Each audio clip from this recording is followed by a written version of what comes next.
No momento que o poder está concentrado nas mãos do Centrão, eu gosto muito do termo que você usou, porque eu acho que é um termo muito preciso para descrever.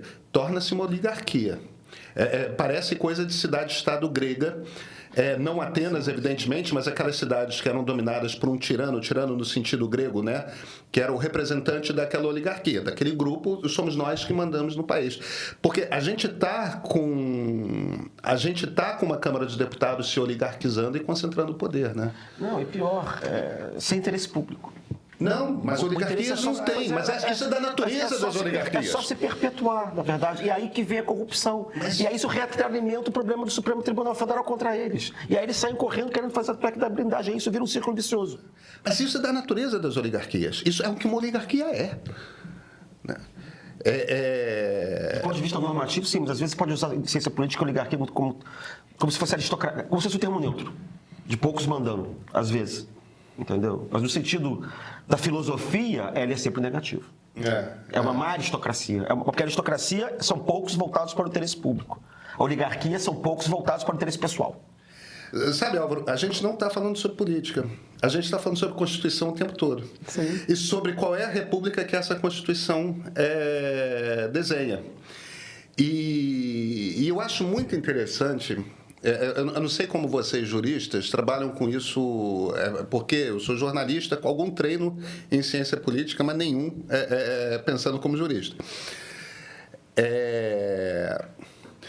O diabo de uma Constituição é o seguinte: Constituição é uma ideia, que aí você joga para as pessoas que estão em determinadas instituições para implementar, e muitas vezes para inventar como se implementa, porque não está... O manual de instruções não está detalhado, né? São ideias, são valores, são princípios. Como é que você... Você acha que tem alguma coisa na nossa Constituição que possa resolver essa crise na qual a gente está? Você percebe essa crise? Então, vamos lá. Esse tema da separação de poderes, que é um tema antigo, já olhado sobre várias perspectivas, estudado... Montesquieu, né? Montesquieu, Locke, Aristóteles, se você quiser, vai chegar onde for. Adão e Eva. Adão e Eva é um bom exemplo, porque, na verdade, você tá em disputa sempre controle de poder. Esse é o nome do jogo, né? Quem controla quem e em que medida.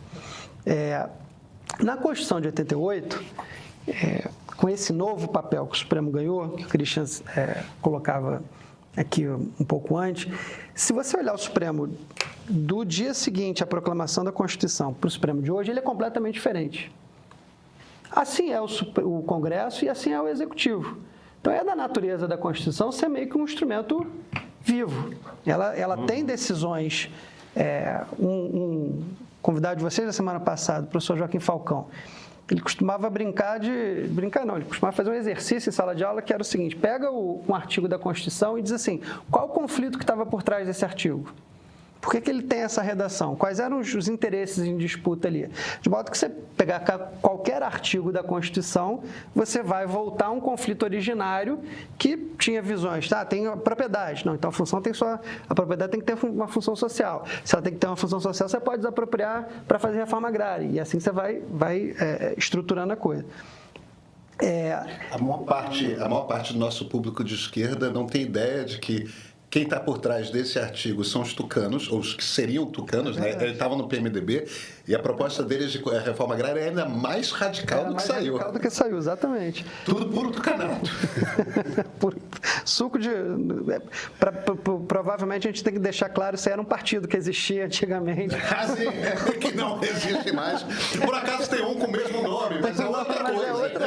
É outra coisa. Até tinha um ponto que você fala que você tocou num ponto que é muito importante também, né? Toda essa discussão aqui. E eu acho que essa dinâmica... Vamos pegar o caso da PEC da blindagem. 88 tinha um desenho que vinha da história imediata da ditadura militar e que deu uma proteção ao Congresso que, de repente, se viu que aquilo era pura impunidade. Dos 253 pedidos de abertura de processo criminal, um foi autorizado. Então, eu falei, isso não funciona. E mudou. assim como mudou o conceito de empresa nacional, assim como mudou uma série de coisas. A Constituição, ela vive de duas coisas, de mudança por emenda e por mudança de interpretação do Supremo.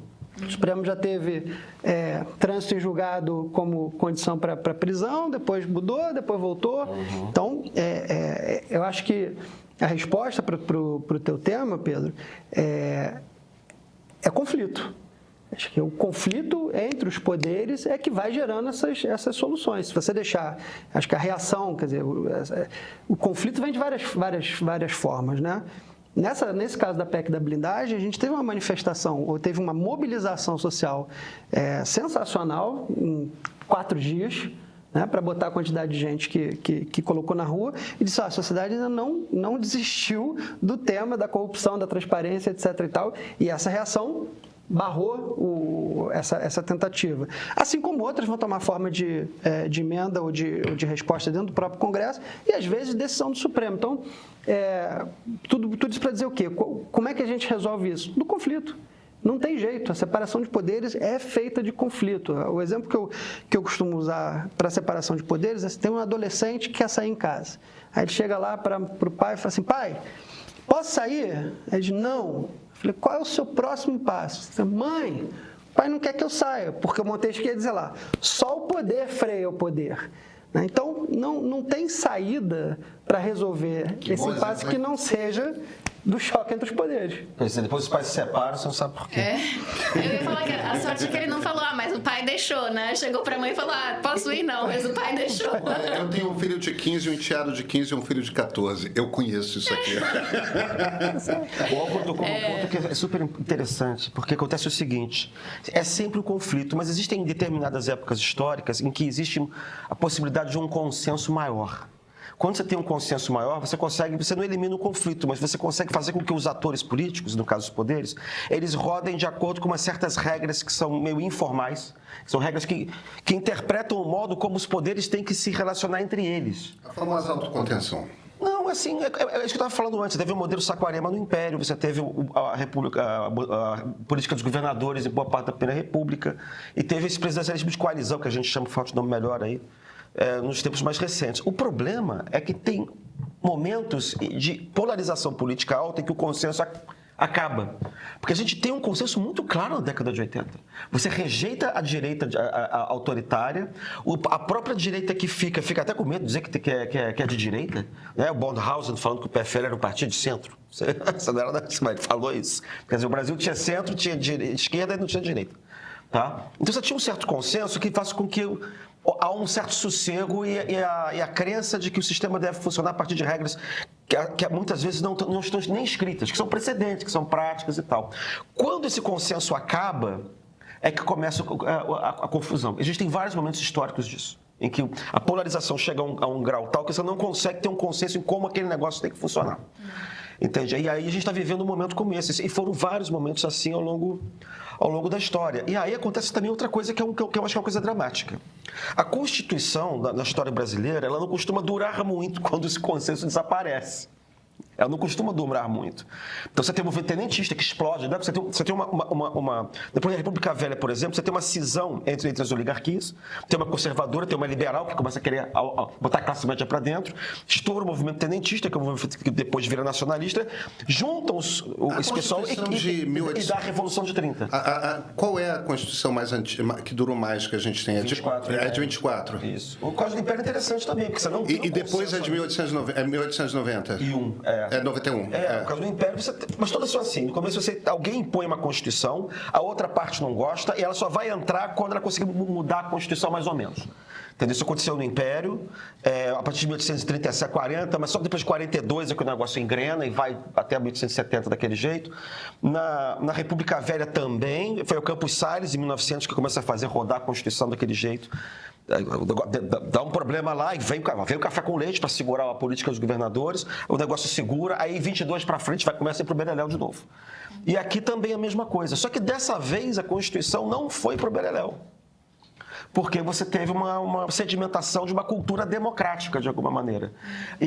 Aliás, no mundo todo. E é por isso que os subversivos da extrema-direita têm que ficar falando em democracia. Você não pode mais falar em outra coisa.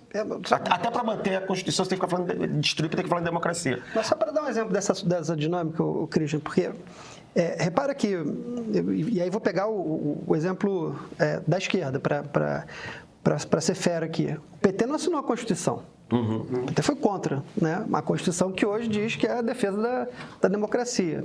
Quando o ministro Alexandre de Moraes foi nomeado para o Supremo, o PT soltou uma nota dizendo que ele não tinha qualificação para ser ministro do Supremo. Isso com todas as letras. Professor da USP. Então, dentro da dinâmica constitucional, eu acho que, às vezes, a gente fica preocupado com o conflito. Eu entendo o seu ponto que a gente precisa de um consenso mínimo, mas eu acho que a resistência é que costuma fazer esses consensos aparecerem. Porque se você deixasse o Congresso fazer o que quis agora com a PEC, você tratorava. Como é que você ia controlar o Congresso? Com orçamento, com o dinheiro o incumbente ia ser absolutamente, numa posição absolutamente extraordinária e com uma PEC da blindagem. Então, qual foi o conflito? Teve conflito do Supremo controlando emenda, tem conflito da sociedade indo para a rua, e aí você matou uma coisa e vai para um outro cenário. Foram 8 os golpes militares bem-sucedidos até aqui na nossa história. Sem contar, claro, com os que não vingaram. Esses são impossíveis de contabilizar. Ninguém até agora tinha sequer sido processado pelas intentonas concretizadas ou fracassadas. Esse momento de condenação de Jair Bolsonaro e dos seus aliados, ele é histórico. Mas aí fica a pergunta: o que vem daqui para frente? Como vamos votar em 2026? O país vai continuar polarizado como hoje? Será que rompemos de fato com a cultura de impunidade que permitiu esse golpe, que ele fosse tentado? E mais importante, o que fazer para que isso nunca mais aconteça? Foi pensando nisso que o Meio produziu o Julgamento do Século, episódio 2 da série Democracia, uma História Sem Fim, apresentado por Flávia Tavares, roteirizado por Sérgio Rodrigues e dirigido por Ricardo Rangel. Esse documentário é um mapa, ele te mostra os bastidores, as etapas do plano golpista e costura a trama com depoimentos de juristas, militares, inclusive generais e parlamentares. O filme está disponível no Meio Premium junto com o episódio 1 da série. A democracia não descansa jamais. Esse é apresentado por mim. Assine o streaming do Meio e assista.